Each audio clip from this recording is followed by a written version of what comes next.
We're back, Dev. We've had a little break. Just life gets in the way sometimes, guys, and we had to travel. We had some health issues. We had all sorts of things to deal with, and when you're in a position like this, sometimes you have to prioritize life ahead of Barcelona, even. But yeah, here we are. Today a 2-2 draw, Dev. Not really the best of games, I have to say.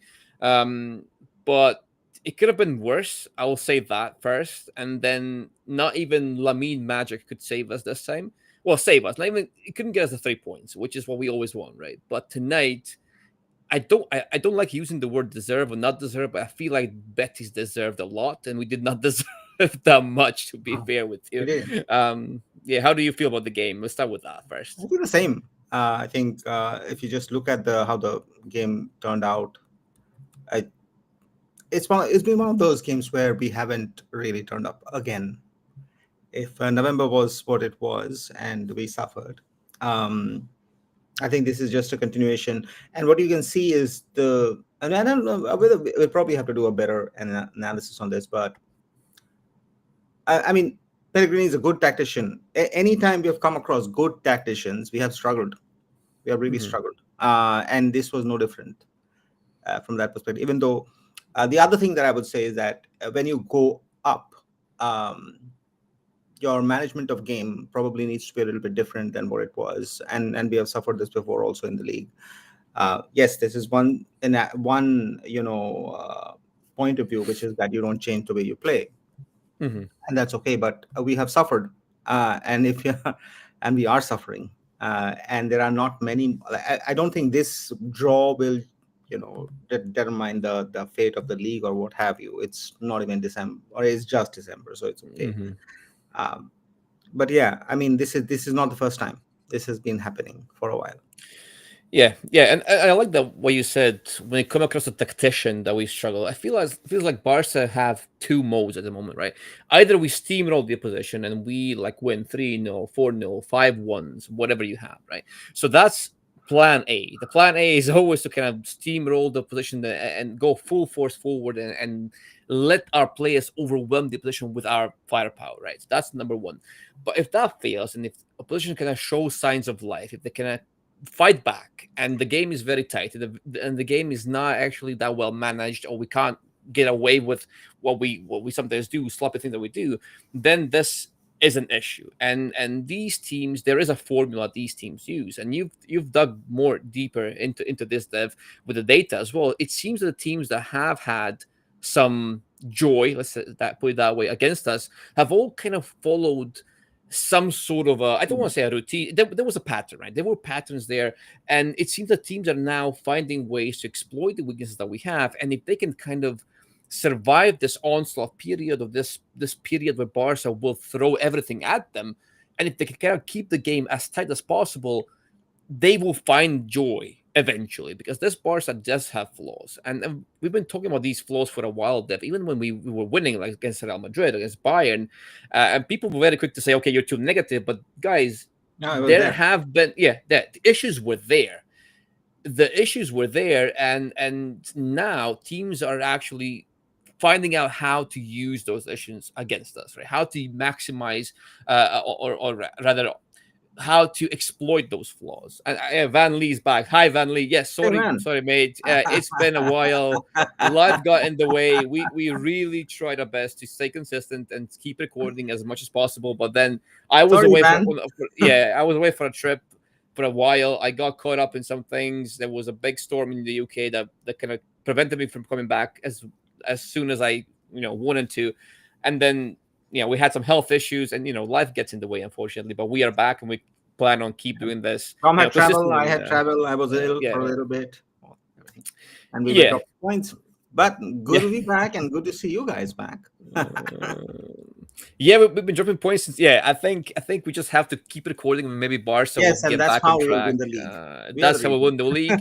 Because when we are too negative, guys, when we criticize Barca, they hear us They actually, and then win. they are okay. We will win just to show that Barca football were wrong. We were not bad. They are bad. We're good.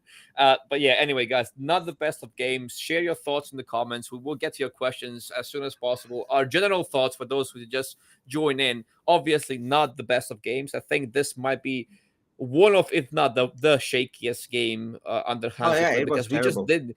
we just didn't. The second half was just non-competitive. Like when you can't get out of your half against a team that's kind of on a roll, right? Because once they scored the goal, once the momentum is on their side, we can't do anything to stop those teams. And we've seen that before, right? We've seen it before. But teams get going, and when we are, backs against the wall, we don't have solutions. Well, often have no solutions, and that's a big issue. But yeah, let's see. Where do we start, Dev? What do you want to start with? Let's start with the formula, right? So again, Okay. Betis barely 35% possession and almost XG of 3 versus Barca, who probably did not even reach 1. I think Super Score says about 0.53, right? And Hmm. that showed in the game. So I think it's like we have a problem in keeping possession because our game is not possession centric. So I think people who want to defeat us gift us a position away first, and then play the same game that we try, and we often come unstuck. And I think that Hmm. we saw again in terms of that. Um, the other thing that has happened, I believe, is that the games that we have steamrolled oppositions are we have been super clinical, like Madrid. Like I don't think Rafinha will score that hat trick ever again. That's just my Hmm. personal take. But my point is, today also we had a couple of big chances, and had we scored them, the game would have been different. But it wasn't, and once it wasn't, second half we just didn't show up at all in that sense. But yeah, I would like to start with the formula, and then we go into so many talks. Vito Roque is a topic. I think Yeah. the 90th minute goal, like conceding on the 90th, when you still have a 2-1 lead, you have played like shit, whatever, but you still have a lead. So yeah, there's so many things to talk about. Yeah, there are so many things. And guys, we did publish a piece just the other day about those same flaws that we keep seeing. And tonight, even for that second goal from Betis, you could see that it all starts with a simple and yet fatal flaw for Barca, and that's the narrow and compact block. It's always good to be compact, right? We keep talking about this compact, compact, compact. However, when you have a very high line, as Barca generally tend to have, and then you have a compact block which has a front line that puts no pressure on the ball carriers. That means you give Betis, in this case, all the time and space in the world to progress the play, to manipulate your block, and get into favorable positions. And that's exactly what happened tonight for the second goal. If you see the replay of the goal, the play starts around the halfway of the pitch with Betis in possession, and there's no pressure on the ball carrier, so he can ping the pass all the way to the left winger, who is in a good position and can be accessed very easily because Barca do not make that progression difficult for the position, and that's where the whole play starts from, and then Barca eventually concede. So that's one of the issues that keeps repeating, right? We saw it against Bayern and Madrid in the games that which we won. We had the same flaws, and we gave the opposition the same opportunities. Only they You couldn't couldn't really convert. use That's them, it. couldn't convert. Whereas on the other hand, we could convert everything that we did. Right? It was actually Barca have been overperforming in certain aspects, and finishing has been one of them. Right? You don't there's no world in which you do this consistently throughout the whole season, like 36 7 games where your finishing is this lethal, right? It will be insane. Like, it can happen, but it would be more of a outlier season than the norm, right? It can't be the norm. So that's one of the things. And also when we get pressed, obviously when we get pressed, it's very difficult for us. Although I will say, Dev, before I go into all the build-up stuff, I think Pena has been decent. I think Pena has been kind of growing and personality and in his presence between the sticks. He made two big saves tonight. I think it Correct. Yeah. was two. Yeah, it was two. Yeah, two big saves that they were Ter Stegen like, because he would deflect with one We would have arm and gone all down that stuff. 4-0. Yeah, Would have yeah, been. it could have been, yeah, it could have been much worse, I think. But yeah, but that was one of the positives that I think we still consider two goals, obviously. But one was the penalty, which he guessed the side right, but he couldn't reach the ball. It was a perfect execution anyway. And the other goal was, I don't know, it was a weird one, but still, I think Pena has been slowly kind of improving in confidence. His ball playing will not change overnight. I don't think it will. So Barca need a system that kind of better masks that flaw, right? And that's the other issue in build up. So in possession of the ball, we don't have see of the first phase of our buildup was always going to be vertical, right?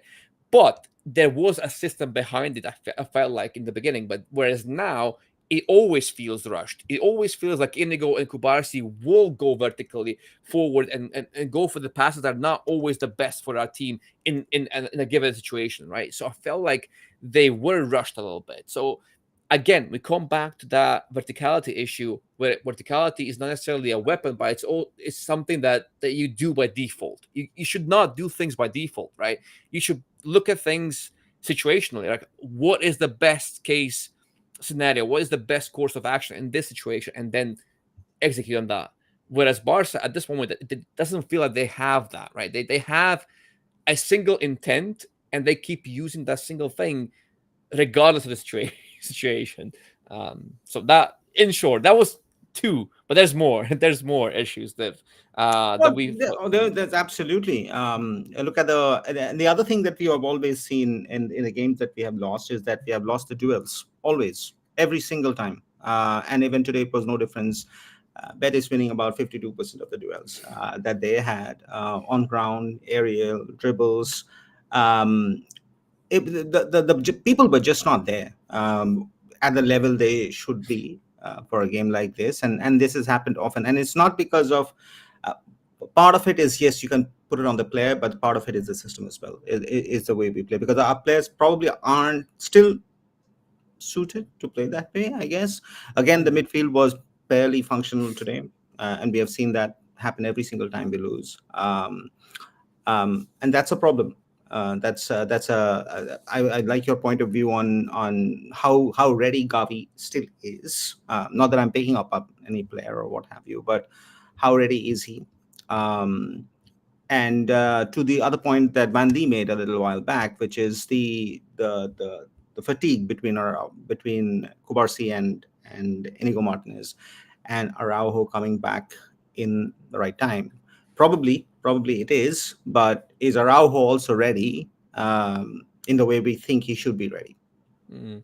Well, on the Araujo point, we can't really say, right? We've seen some footage from training sessions. He looks locked in. He looks ready. He looks motivated. He seems to be fit.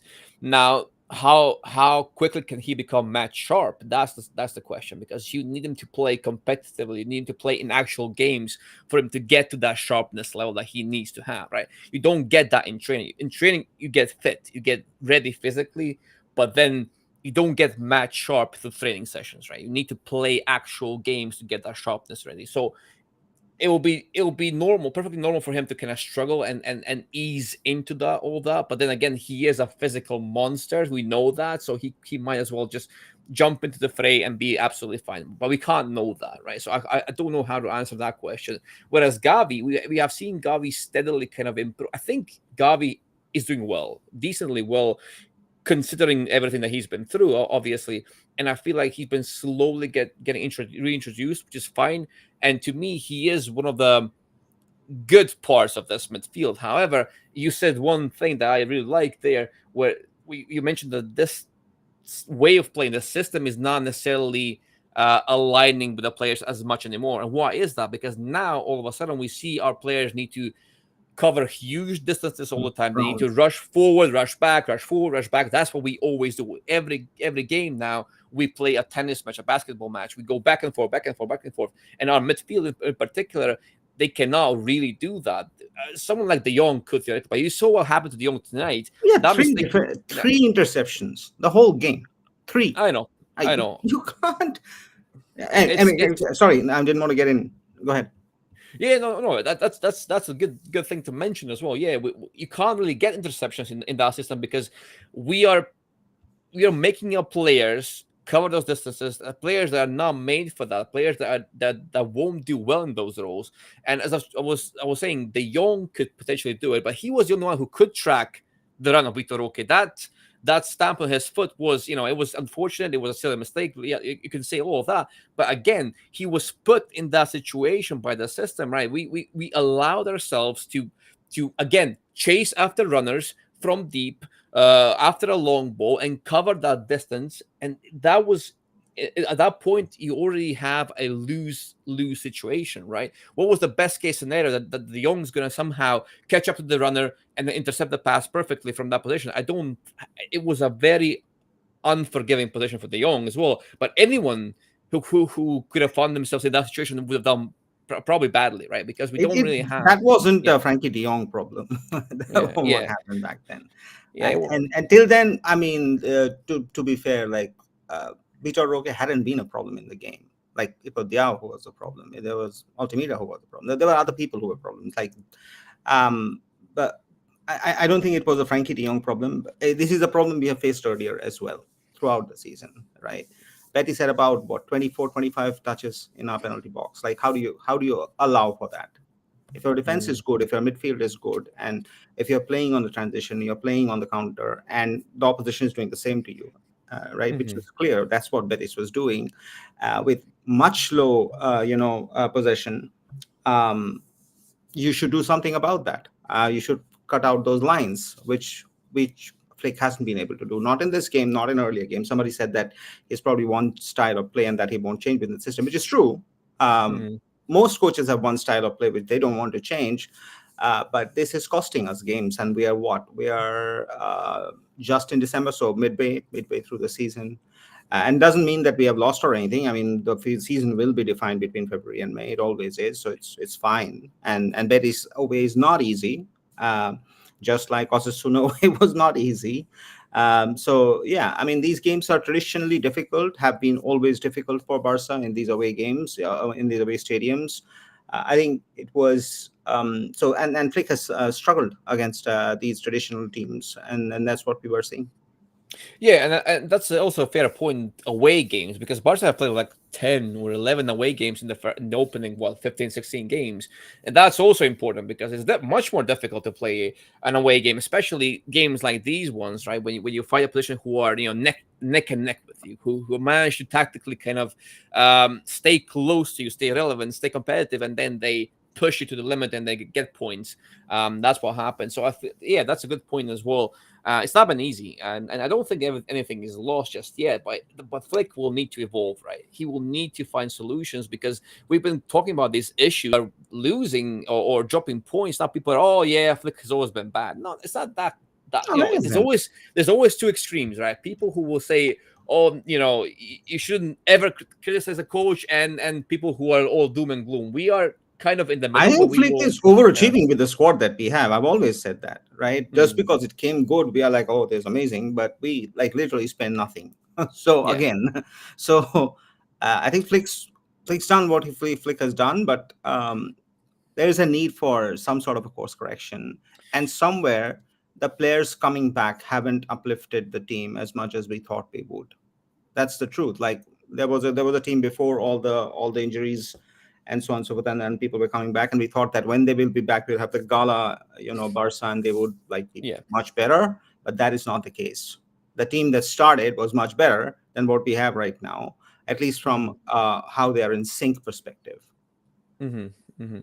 Yeah, yeah. There's a lot of talk about fullbacks in the comments, so we'll Yeah, just let's start with some of the briefly. fullback. Yeah. Let's start with the Hmm. first one, Chimi Avila not getting a card. Well, That's, Jimmy Avila yeah. did get a card, and Flick got a card for the first time. So I think there's there's Mhm. there's something there to think about. We were always we kind of criticized Xavi for his touchline, temper management, and we were very happy with how Flick conducted himself till now. But you can see how the pressure picks up very fast. Like Yeah. Xavi did that Yeah. for 3 years, and then he lost his head. Flick was very good in the first 15, 16, whatever games, and now you can see the Mm, pressure coming in, and it's affecting. So when margins are very thin, because he knew at that time that penalties can change the whole game, and he yeah. obviously protested. He didn't feel good. He protested, and it was shown a straight red, which is what has happened. So that's pressure.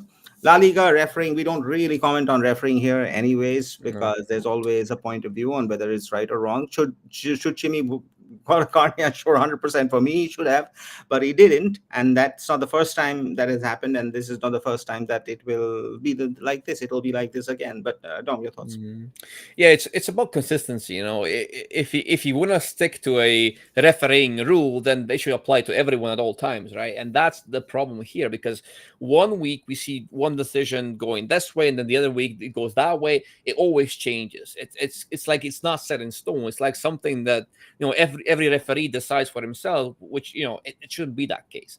And yeah, we don't talk about referees as much because it's difficult to follow these rules and to understand them even. And me personally, I don't even know half of the rules properly, so I hate talking about referees because I'm not an expert in that, obviously. But yes, being in Spain, being a manager in Spain, being a manager of Barcelona in Spain is very, very difficult. Or a player for Barcelona in Spain because the media is always on you. The spotlight is always on you. And even Kylian Mbappe is finding out very quickly that once things get bad, the media will eat you alive. You can be a superstar, but you will absolutely feel their vulture type appetite, and they will swoop down and they will eat you alive. And that's what's happening to Mbappe, and now Flick is actually experiencing a similar thing where you get all this pressure, you get all the spotlight, and you get these weird decisions sometimes that go against you, and you lose your head. It's easy to lose your head, and sometimes it will be the right thing to do to actually speak up. But if you do speak up, you have to be very careful because they will punish you, especially if you're a Barca player or a coach. They're very easy on giving very long suspensions and very long penalties and I'm stuff like curious, how that. long is Flick going to serve this? Because we have Leganes and we have Athletic coming up. So I don't know how I long know. he's out, but he's out for a while for sure. We'll Um, see. We'll and with see. But Xavi, yeah, at least we knew that when it was Oscar, we were going to win. Which Flick, yeah, absolutely. Well, maybe when the same thing happens now, maybe we have a superior coach yep, just maybe we waiting to have get Flick his Oscar chance. coming in. We don't know. We'll have to see how that works Absolutely, out. absolutely. All right, Flick should not give up on his play style. A similar thing happened with Ten Hag at Manchester United caused this change. Yeah, Flick should not give up on his play style. No coach should give up on their play style, and we do agree with that. However, if he wants to play that their style, he needs to fix a few things which are constantly causing the same problems. That is Yeah, true. I mean, if your style has a glaring hole, which is the same problem in every single game that you have lost, then that needs to be fixed. And with this Barca, he has a problem, which is the same problem in every single yeah. game that we have lost. Yeah, that's a good point. Actually, that's how you do things. It doesn't mean that you have to change your philosophy, that you change your I don't know beliefs or whatnot. Your core principles always have to remain the same. Well, they don't have to, but they can remain the same.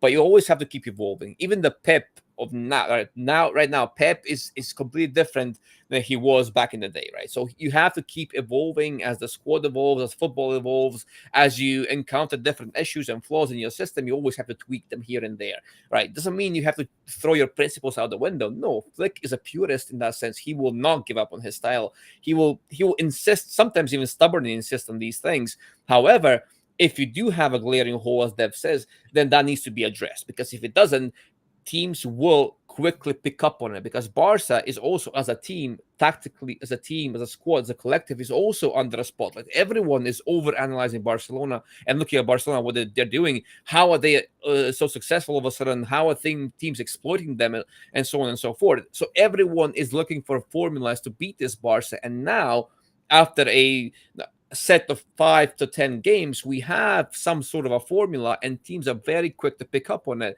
and actually use it against us. And we're seeing it in the last month or so, actually.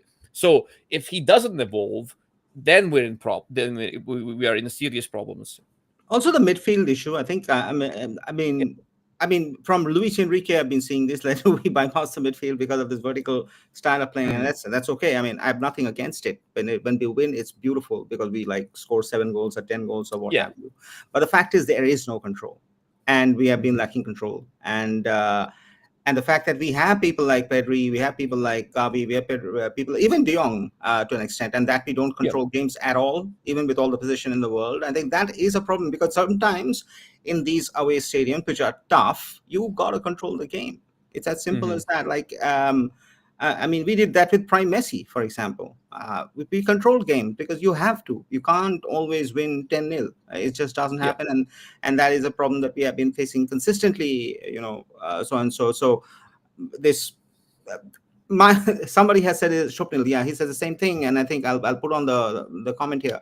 I mean, when we hoof the ball, which we often do, it's the same as when we try to build up, because we don't really have a build up. It's just what it is. Like, as long as that three at the back, with the system comes through, and Kunde and Lamine can connect, and the game Mhm. flows fast, or through the channel with Olmo, we're good. But apart from that, the moment those lines are cut off, and which Yeah. a tactician like Pellegrini can do very well, and we saw that today happen again with about, what, 14 or 15 receptions that Betis had, right? Um, yeah, that going gets tough, and once the going gets tough, we don't have any answers. Yeah, that's the thing. We do well when we score first, and then we smell blood, and we can kind of keep on the momentum. Then we do well. But if the game is this tactically close and it's such slim margins between the teams, that's where we struggle. No, But I mean, yes, the today I don't think even was tactic. I think we got outclassed by oh, we did. Yeah, yeah, yeah, yeah. Well, totally we did. outclassed. He won We that. did. Yeah, yeah, yeah. So We did get outplayed. And the build up thing, there's several layers to the build up issue, right? Okay, the first one is still Iñaki Peña, right? We still don't have that distribution from the back. And one thing that Betis did, the Betis, sorry, not Betis tonight, but the Real Sociedad did well a couple of weeks back, is they kind of man mark our ball handlers, so the midfielders were completely cut off, right? And then they would put pressure on Peña, and they would force him into these long balls, right?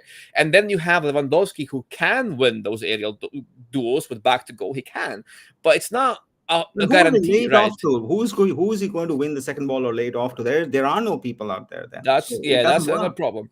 Another problem as well. Yeah, even if you do win those first balls, it's not a guarantee you win the second ball. So it's very difficult. It's more of a 50-50 kind of thing, right? And 50-50 is will sometimes go in your favor, sometimes in the opposition's favor. Just how it works, right? But when you don't actively look to play through your ball handlers, like on that game against Real Sociedad, we had De Jong and Castro, and those two players are perfect for a high pressing team because they are press resistant. They can play out of pressure. They can handle markers on their backs, and you should be using them in that way. But we were not actively playing to their strengths and through them, but we were kind of avoiding them going long, going over, going around, all those things, right? When you don't play to your team's strengths, this is what happens. And we've been saying the whole season. At the beginning of the season, we said, okay, Flick is actually playing to our players' strengths, and that's why we were winning. Now, the plan seems far more chaotic. It seems far more one-dimensional, far more rushed, right? And then, yeah, this whole thing of avoiding the midfield is dangerous because you do have Olmo as well, who I feel like is not should Used. be more. Yeah, he should be more of a interior, so more of an involved player than just a pure number 10 who's between the lines and just wait for the ball to come to him in the final third. He should be a bit deeper, more involved, more touches, conduct the play, help the build up, Kind of what and he that's likes how does for you. Spain. He's better at that, and he can do that. He can because we Uh, saw him do that for Barca as well in the beginning of the season. He was used in that way, whereas you had Fermin Lopez, for example, who wasn't. He was actively put higher up between the and lines, he and he was was much more waiting for the. successful. If you look at this season, Firmin's not successful at all. He's not Yeah, scoring yeah. goals. He's just not been at the paces, and he's been about half the season already. Mm, So I mm, think his Flick's usage of these two profiles hasn't been the best at all. I mean, yeah, we yeah. had a proven goal scorer in Firmin. How many goals did he score last season? I forget, but I don't anyway, remember. quite a Yeah. few. And he's just not been there. He's not being played in the position that he plays the best. And he could have been a good use in a game like this, and so on. But it just hasn't. Either Flix doesn't uh, support him that much, or doesn't have that much of confidence in something. But he is definitely not growing at the speed that he was growing under Xavi, for sure. Yeah, it's difficult. It's difficult, but my point was kind of that with the way you use Fermin and Olmo has to be different, right? You don't want Fermin on the ball as much between the lines and in those pockets, but you can have Olmo in those situations. You can have Olmo even deeper. So you give Olmo more touches, more volume, more build-up responsibility, whereas Fermin doesn't really get that, and that's fine. But then don't cut off Dani Olmo as well. He needs to be more involved, and that's why we don't play for the midfield because we don't have the numbers, we don't have the players in there to combine anymore, and we used to have that. So that when we don't have players there, that's why we go over them. We go over the midfield, we go around the midfield, and you don't get involved as much. So it's I don't know, it's just weird, just a All weird right, let's one. talk about the subs, because there's some this is not the first game. Again, we have heard about Flick subs not being right or criticism, whatever. Criticism will always be there.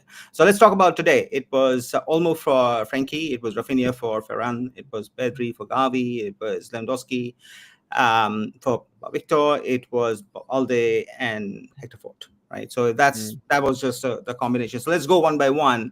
I think Frankie was okay. He wasn't great. He wasn't bad. And it's not that Olmo came Yeah. and changed the game. It was, I don't know. Mm. I don't think the positioning, I don't think Danny Olmo is a substitute for Frankie de Jong. It's just if you're doing positional change, if you're just somehow just changing people in and out and changing the way you are playing, then I don't know what were we playing where in that game state Frankie de Jong goes out and Olmo comes in. Like what game were we playing? Don't know, no idea. Ferran Torres, Rafinha, yes, it's kind of like to like. Can't really blame Ferran. Hasn't got the chance. He hasn't played for the longest time. Did score a goal, so yeah, it's Yeah. okay. Did Rafinha make a difference when he came out in the 60th? Probably no, he didn't. But he was well marked, and by that time, like the second half, he didn't really show up. So I don't know what Rafinha could have done. Gavi and Mm. Pedri, I think again, the same thing. Is Gavi's looks active, looks great, looks perfect, but I don't think he's playing yet to that level. There's a difference. Like, I mean, in the sense, there's no problems in him taking the duels or fighting or just looking sharp throughout the match. He has, but the game hasn't had the same finesse that he had when he obviously got injured and so on. Pau Victor, Robert Lewandowski. I think again, Pau Victor's game is limited, but he's very good when you can release him behind the spaces. Today, we didn't have that much of chances to do that, so obviously his game time was limited from that perspective. And Hector Ford and Balde, I think there's been a lot of confusion around Gerard Martin, Hector Ford, Balde. I think all three need to improve their games. Um, I've seen that to me personally. A lot of people said that okay, Hector Ford is the answer, but to me, he had never been the answer, and not that Jared Martin is the answer. I don't think either of them is the answer, and I don't think Balde is there yet. I mean, yes, he has the potential and he's good, but I don't think he's there yet in terms of that consistency that you need at the highest level. But Dom, what's your take? Yeah, the bother thing is it's the same thing over again that we keep talking about. But yes, I think with the system that we currently deploy and with the insistence of Flick to have high fullbacks, we don't have the personnel for that, right? Neither Balde or Kunde address that need to have an overlapping presence, someone who bombards the final third, someone who's very active and very lethal in the final third. I don't think we have those profiles in the fullback areas. If you want to play this way, if you want to play with attacking fullbacks who are you primary withholders, then you need different profiles, right? What Balde does and what Kunde does, it's much different to what we actually need Need. once Lamine cuts in, once Rafinha cuts in, and then you have these wide areas empty, and that obviously the fullbacks need to go in those areas and be effective in those areas. We don't really have that personnel to actually efficiently make use of that space, so to speak, right? So in that sense, I don't think they are the best players that we have. But again, I think Balde has been decent in doing what he's meant to be doing, which I keep highlighting in that deep progression, those runs, breaking the pressure, and making those the progression from the deep areas. I think he does that quite well, and that's how he should be used. But then there's no one ahead of him to relieve him of that pressure of the responsibility to handle the whole flank, because Balde is and Kunde as well to a certain extent, they're both tasked to handle the whole flank, which they cannot really do. Now, Kunde has an easier job because he has Lamine ahead of him. And Lamine is some sort of a wide playmaker who then drifts in, whereas Rafinha does have maybe initial wide positioning, but he immediately cuts in, immediately goes central. And then that leaves Balde with too much responsibility and too much of an area to cover on his own, and he cannot really do that once he gets into the final third. He just doesn't have that instinct, doesn't have that deployment and distribution to actually make it count, right? So that is an issue there. Obviously, there is, but it's also the way we use these players because they're just What do you not. feel? But do you feel that overall he got his subs right, or did the subs make an impact, or what did you feel about No, that? not really. I didn't see much of an impact, right? I don't think getting Rafinha out of the pitch, I don't think that what that has achieved. I'm not sure that he was the main issue tonight. I think they were performing worse performance of the pitch tonight than Rafinha. Now, Dani Olmo, one of them, I think he hasn't had a good game. Then the Young And he coming in for doesn't often. Have you seen that? yeah, he's more of a moments player with this Barca because Flick, as I said, Flick doesn't have him as involved as he can be. That's why he's a more of a moments player who will give you magic once the ball reaches him in those positions. He can create something out of nothing. That's perfect. That's great. But then he's not as involved as he should be. And then you have two Barca midfielders, and it's not enough for control, right, and domination. Yeah, I absolutely agree with you, Dom, on that. That this is this concept of a moment player. I like that phrase because that's how he is. It's like you can't really count on him, but then suddenly in that one game, in that one channel, there was this beautiful thing that he will create, and there'll be score a couple of goals or what have you, and it'll be beautiful. But you can't consistently depend on him game to game to really deliver. Yeah. And on the highlight on the fullback issue, yes, we don't have good fullbacks. That's the truth. We don't have elite fullbacks. We have done with a makeshift arrangement for a while now. But to your point, Forza Barca, we don't have good fullbacks, and I don't think we'll have good fullbacks next season as well, in terms of the money that is required or the players available in the market or who's willing to come and so on and so forth.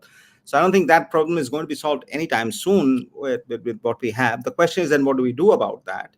And that's a question that we can possibly talk about. And we have tried to fill in the holes with what we have. Sometimes it works, but with good tacticians who can cut off those channels, it doesn't. And then Kunde, more lately than of throughout the season, becomes a liability because he possibly this running up and down and constantly it doesn't suit his game style at all, right? And that we have seen lapses of error and judgment from him on a lot of games lately, even today. And that's what happens because he's not really a fullback. He has converted himself for sure for Barca, but that's not his strength. Mm. Yeah, that's kind of the thing. How do you use those players? What are their actual strengths? How you should use them?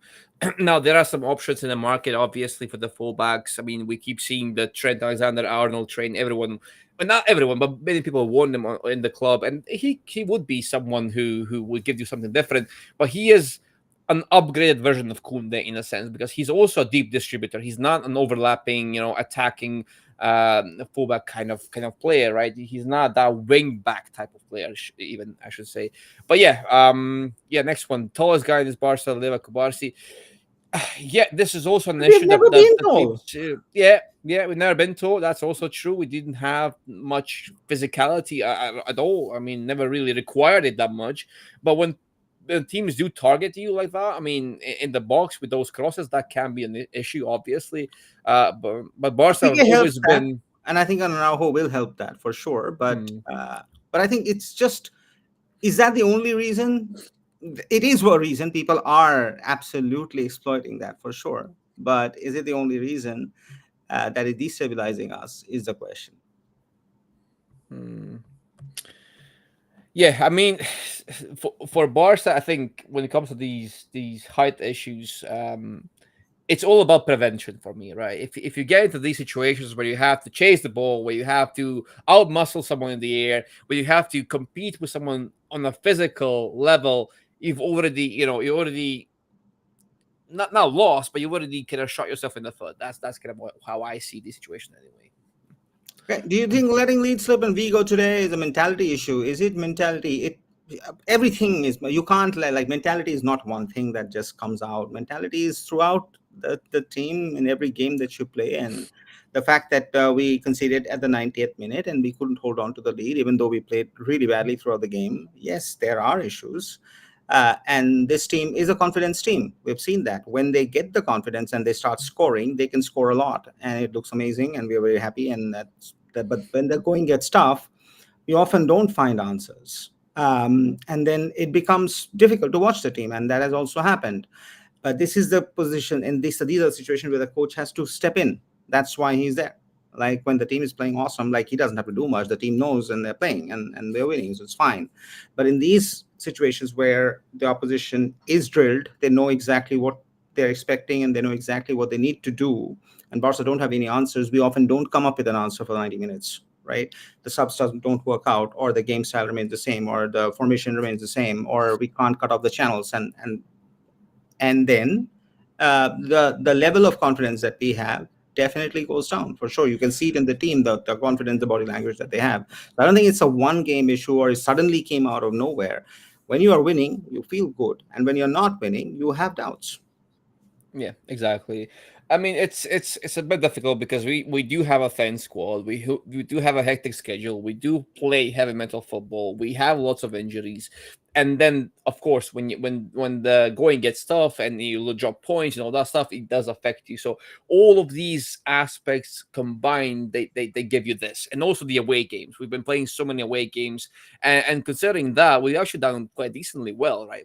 We won a lot of games. We unfortunately dropped some points in November and now start of December as well. However, it's still a decent record up to this point. Now it's all how do we respond to all this and how do we move forward, yada yada yada. Right. So, Yeah, but so if you yes, look at like till Christmas, we have got about Leganes and Atleti and Borussia Dortmund. I think uh, even if we lose the Dortmund game, will it affect us to that much? I don't think so. So let's take the worst. Let's assume we lose Dortmund. Then we have Leganes. I think we will win against Leganes. I just think that we'll do. The challenge will be Atleti. Now it can be a loss or a draw, worst case scenario. Even in that, I think Barca will go into the break maybe second in the league position. Worst comes to worst. yeah, And that's not a bad position to be at all at the break, for sure. Like there's enough league left to go and win this thing. But the question is now our thinking was that, like we were waiting for the players to come back. Now the players are back. So there's no more new players to come. And we know for a fact we're not going to be able to sign anybody in the Christmas break. So the team's not going to be any different. Uh, Now we can say that okay, let's go into Barca Athletic and pick up a few more players from there. We got a few, and they're playing, and we can pick a few more and plug in the holes somewhere here and there, and we'll be like, oh, we've got another jewel from La Masia or whatever. But the fact is, I think the problems, if they're not solved, which is the same thing that, and I think Dom used to say it in the Xavi days as well. Like Xavi was very good in what he did, but they were the same problems that he had in mhm, his tenure for 3 years. yeah, Same, yeah. and It's that's it's ultimately what cost yeah. him his position in the dugout. And it's the same with Flick. There are the same problems. They're exploited the same way in every single game. And I don't think it's like bringing this player or that player or some other player is going to fix that. I think it's that you need to look into what those problems are and have answers for them. And that is mhm. what's going to define the season for us.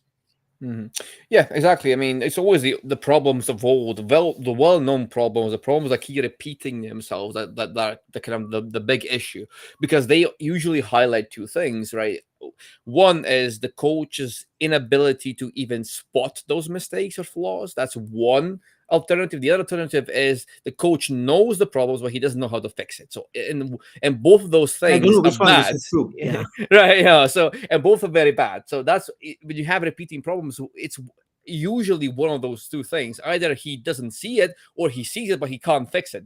And you don't want that. You don't want that in a team, in a coach, especially one at such a high level. So that's why we hate recurring issues so much at Barca football, because we feel like they present such fundamental problems and flaws that can crumble the whole project. So that's why we want these recurring issues to be fixed. Um, yeah, highlight and not pressing. Exactly. Yeah, I think that's a big issue. I think it's kind of a issue of And you can't personnel. with this team. And You can't yeah, keep yeah, pressing the way we need to press. So we don't press, mm, and the moment we don't press, this is what mm, happens. yeah, yeah. So And yeah, the fatigue is absolutely there, but the fatigue is not going to go down. We are just halfway through. We'll play double the games by the end of the season. So mhm, obviously, fatigue is just going to go up, and we have a thin squad. So if fatigue is the problem, then that's a problem that is the same for the 38 teams in the championship, right? So that mhm. problem is not going to go away, and that needs to be, it's just for one of those things. Yeah, it's difficult. It's difficult. I don't see. I mean, I can see kind of see the logic behind having this narrow and compact block. You cannot prevent any central progression because center is the area that you always want covered, but you give such easy access to the 1v1s on the in the wide areas. You also let the opposition manipulate your block and move them left to right very easily, and you allow easy progression from the. And that's what led to the second goal from Betis tonight as well. so I feel this is something that needs to be rectified. But how? It's very difficult because the legs from our spine, so Lewandowski and the Pedris and the Olmos, they're not really runners per se, and they can't really do that much. So that's why we have this pressing scheme that we have. That's also kind of a domino effect, right? So you don't have the strikers pressing, so that forces the wingers to press. Now when the wingers press, that forces the fullbacks to push higher, because if they don't push higher, they leave the wide areas uncovered. But once they push higher, what happens? They leave areas behind them, and that creates overloads in the midfield, because our midfielders have to go wide and track back and kind of cover the fullbacks' backs, and they get caught in these two versus one situations, and it's never ideal. So this pressing scheme is very high risk, high reward, because if your first wave of pressure does not work and the opposition can bypass it, you're done, you're toast, because there's nothing there. There's huge spaces to just waiting to be unlocked for the opposition. So it's very, it's a very ungrateful position to be in, I feel like. Yeah. Do you see the playing style dragging us to La Liga or winning the Champions League? It's a good question, actually. Really, really good question. I think he's more suited for the winning the Champions League kind of a game. Like on our day, we Yeah. can just literally Yes. obliterate anyone, any team. Doesn't matter who they are, because of the style, and that's very good for cup, right? But for league, it's hard. It's hard to hold on to this over 38 games and consistently play. Where like in La Liga, there are no easy games. I know it sounds cliched, and every league will say that we don't have any easy games, and whatever, all of that. But it's really hard. It's very technical, as we have all seen. There are really good managers in clubs that are not so well known, and they understand football, and they understand how to size up your opponent, and they understand how to put a system in place. And we have seen that many times, and it's hard. Um, ca- he can still win the league. It's not that we are not in a position to win the league. We can still probably do that, and so on. But from a style perspective, if you forget all of that, I think this is much more for a cup style of playing than for a consistent league style of playing. I would say so. So yeah, I think on our day, as you said, even especially if we score first and get that momentum going, we can still steamroll teams. And we saw that multiple times this season. Even when we struggle, once we get going, it just kind of flows. The goals come, and our players are such momentum players that it's crazy. They can do crazy things when they actually have that belief and that energy and the momentum on their side. It's insane, right? But yes, doing all of this, overperforming in certain key metrics, and kind of riding your luck sometimes as well. That has to be said. It's not a 36 games a season type of strategy, right? It's more of a Champions League style where you need to do this only 5, 6, 7, or 8 times in a season, and not 36 times. So it's always easier to do it with a much smaller sample, of course. So yes, I will still say that in the Champions League, anything can happen, and La Liga is still winnable because we have the quality to overpower most teams. And Real Madrid, who are direct competitors, Atletico Madrid, they're not flawless, far from it. Atletico are actually rising in form. They are kind of improving, so that's kind of a worry for us at the moment. However, They're becoming both better of and those better. teams, they are, but both of those teams are still flawed, and they're not perfect. They're not no, all those things. So I think we're all kind of facing certain issues at the moment, and now it all just depends who will ride this problematic period better, and who will be a team that can actually form a sustainable approach, right? And we'll see. It's difficult to tell, but yes, I would agree, Dev. All right. We've been at it for about 50 minutes. Yeah, I Let's talk about a think. couple of things and then wrap up for the day. I think Leganes coming up. I think and Dortmund coming up. We'll be doing a live for Dortmund of Mm, a preview. So and with a guy who's a Dortmund fan. I think he does pretty good. So we wanted his point of view. So if you guys can join, it'll be fun. That's what we're getting into. Um, I think we can win against. Well, Dortmund is one of those games. I don't know, to be entirely honest. We can win, we can lose. Either ways, it's not going to affect us that much in from qualifying. I think so. It's okay. We can. I think we can. What's the word? Experiment. Number one, and number two. I think for now, if you had to say, okay, what do you prioritize? I would prioritize La Liga over Champions League for now, given the position in the tables that we have. We just need to qualify, and mhm. that's what that matters. Um, Athletic will be hard though. To Yeah. Bonjam's point, they have been peaking at the right moment. The starting was miserable, But Joe Simeone's found his way or his groove back, and they're playing well. Even Longley is scoring goals, so it's looking good for them at this moment. And it's never been easy. It's also a fact that Barca have traditionally either drawn or won against Athletic for some reason in the league or whatever, and we our team is better than last year. But it's going to be hard against Athletic, and Yep. Simeone will know how to counter this game. 100% he will know. And he has the players to deal with it for sure. Right? If Pellegrini and everybody else have figured it out, Simeone will know for sure.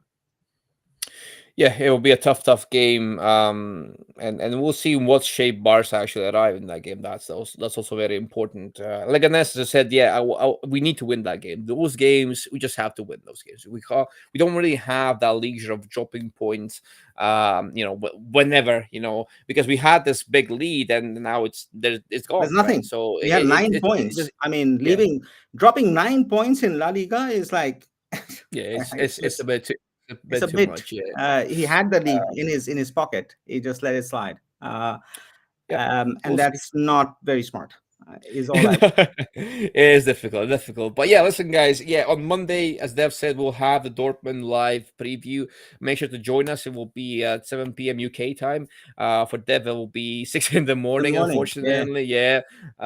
But yes, if you wherever you live, try and join in. It'll be lots of fun. We do have a Dortmund scout joining us, and he will do some tactics for Dortmund. We'll do some tactics for Barca. We'll see how we match up and what we think will be the outcome. But yes, it's going to be wild, Van Lee. I think it will be wild because Dortmund are a very quick team. They're a very physical team. They're a team who can exploit the space very well, team who can press very well as well. So they do have the tools to kind of use these flaws that we've been talking about here for Barcelona. So it will be a tricky game and one that will be definitely interesting to And watch, and we if haven't not won to that be much as we honest. go into that game. How many games have we won actually on the trot? As we head Mm, into Dortmund, not that many. So I don't think it's to Tom's point. It's not going to be easy. But yep. I would rather that we deprioritize Dortmund for a while and ensure what we do against Mm, Leganes and against Atleti. That is much more important at this moment, given our state of play and where we are on the league table. yeah.